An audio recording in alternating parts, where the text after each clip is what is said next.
Hello viewers, on the sidelines of the 21st Asia Media Summit being held in Maldives, I have met a very senior broadcaster from Australia who has worked in ABC for a long time, and we all know that ABC is a public service broadcaster, and after that he is a media strategist and a media trainer who is internationally reputed.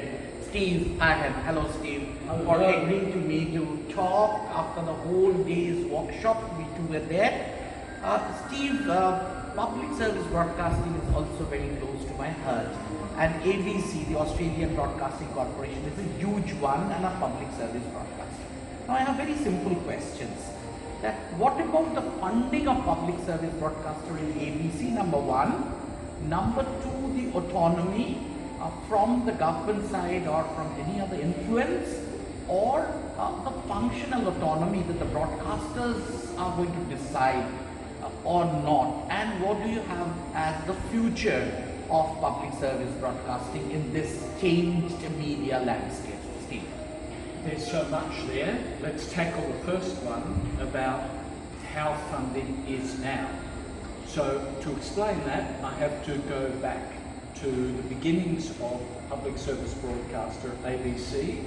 In 1932 in Australia, the public service broadcaster was started under the BBC model, so accountable to the people. The BBC Charter makes it accountable to the people of Britain through the Parliament. The same idea in Australia. The ABC is accountable to the people, not the government of the day, through the Parliament. And so every year the ABC presents its annual report to the Parliament representing the people.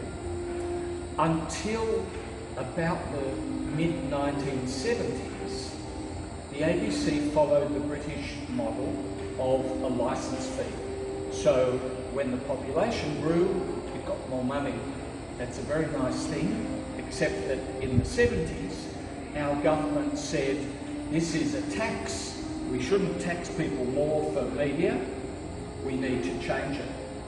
So, unlike Britain, which still has a licence fee, and I think other countries similar, Korea has a licence fee, Canada also. The ABC then still had a charter to report to the people, but the yearly funding came from the government of the day. And at that time, in the 1970s, the government really valued the public broadcaster, and it kept the funding going well. Since then, of course, we know that there are many influences on public broadcasters. You can have influence from private enterprise pressurising you.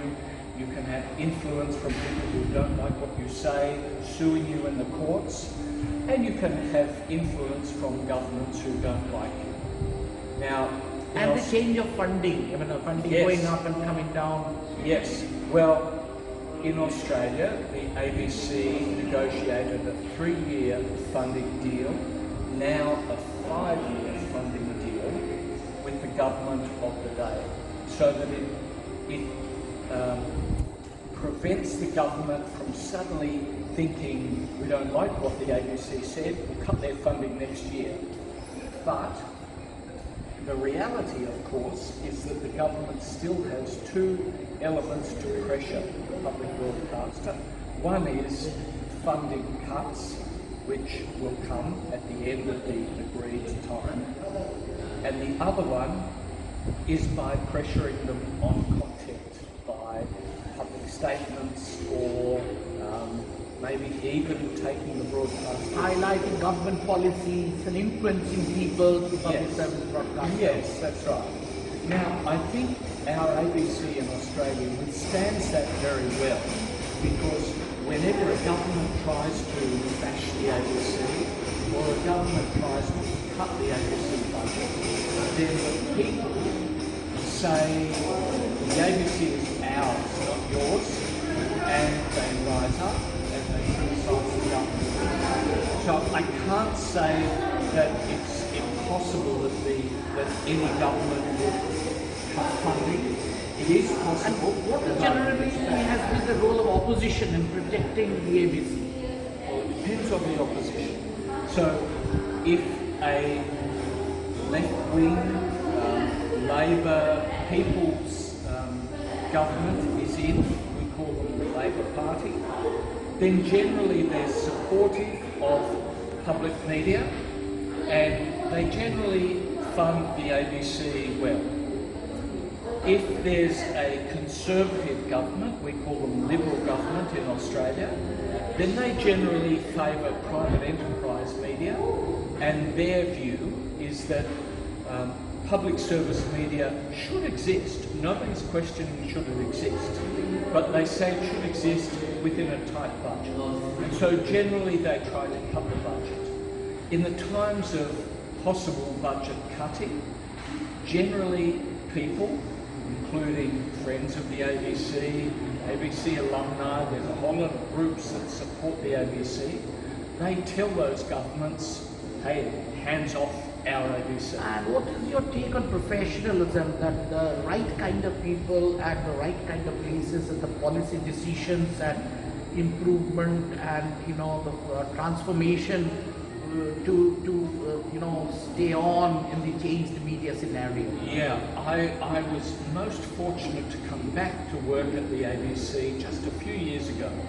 And the people there, their heart is in the mission of public broadcasting, which is to serve the public, give them facts, give them truth as much as we can define truth, and not be biased, to recognise their own bias and seek enough different views to balance that. So the people who work for the ABC absolutely understand the mission. And they are professionally competent. Totally professionally competent, and they really understand how they serve the public in the true public service tradition. Of course though, when a government comes and might cut 5% of the public broadcaster, then the ABC has 4,000 staff, 5% of them have to go, then sometimes quality will drop because a really experienced news editor will be made redundant, or a highly knowledgeable producer will be made redundant. So it's not to say that there's no effect. There is, but the staff understand and they rise to fill the gap.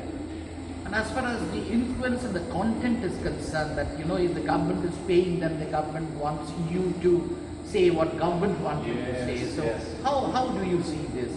Australians are very cynical about governments, and we will not accept that. We will call it out as not right, and the structures within the public broadcaster's mandate to account to the people will mean that the people have the final say. So any government that tries to cut the ABC is generally criticised because the population understand that the people in the ABC work for us. And as far as the competing with the private sector in broadcasting and innovations, transformations, new technology, new content, new format, how do you think the ABC has gone with the advancement of technology and time? Pretty well. It's not the leader, but it has other missions to fulfill. So it doesn't have to be a leader, but it certainly does have to embrace new technology and new ways of doing things. So compared with the commercial competitors of the ABC, they generally adopt new things like AI quicker, and that means they're more efficient, more lean and faster, but sometimes they're wrong because we haven't perfected the new tools yet. And what is the market share of ABC with the vis-a-vis the competitors or private sector? Yeah, it depends how you look at it. If you just look at it in pure ratings terms in top capital cities, you would say all the ABC outputs have about a quarter of the audience. But that doesn't tell the real story. because over a year and over the whole of Australia, all the markets, the ABC has much more usage than that. I would describe it as being like a public school or a public hospital. I don't want to go to hospital very many times, but I want to know that the hospital near me is quality, has the best staff, and when I go there, I will get the best treatment. And there is no hidden cost and any manipulation. No, exactly right. Yeah. As far as the the competence and changing over to the new technology, like most of the cases, the public service broadcaster has become a public service media, making its presence felt in the social media, online. So how has ABC been in that transformation? Yeah, I think ABC has been quite successful. It's a leader in some areas. There's a content creation division in Screen, which is focusing on new media, so pushing out content to new media platforms faster, cheaper, better than the standard traditional platforms of television and radio. It doesn't mean the ABC will change from those platforms. They're still very important, but it means that the ABC is experimenting and running fast into the future to be there where the new audiences are. So the ABC has invested a small amount of money in those small, fast teams to run forward, grab the new audience, while the people in the teams who are making television, broadcast radio... Especially the younger generations. Yes. Well, in Australia, young generations, if they no longer consume the public broadcaster, then in 10 or 20 years' time, they will remain with people voting that it shouldn't matter. But if you get them now, they will vote that the ABC is important to them. I have many media choices, I love that, but I still consider that the national broadcaster is important. But if the broadcaster doesn't grab them now, then they will be lost. Well, Stephen, in one-liner, if I ask you to comment on the future of Australian Broadcasting Corporation, what would be your take? The future is exciting, turbulent, and we will all invent the future together as those experts in the ABC evolve into the new technology. Thank you very much. That was Mr. Steve Ahan, a renowned, internationally reputed broadcaster who has spent several years in the Australian Broadcasting Corporation.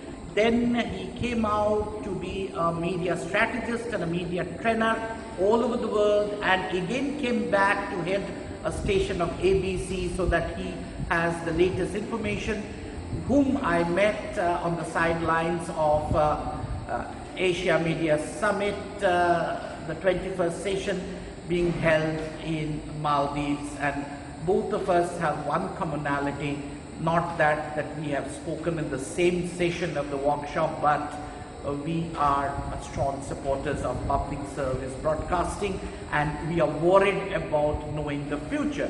Since Steve could say something from real life experience of one of the world's most important and biggest big broadcaster, ABC, so I thought that I would catch him to know something from a person who has the insights. Thank you once again, Steve. Thank you. I'm glad you caught me. This is a very valuable thing. Thank you very much. Thank you very much. Thank you.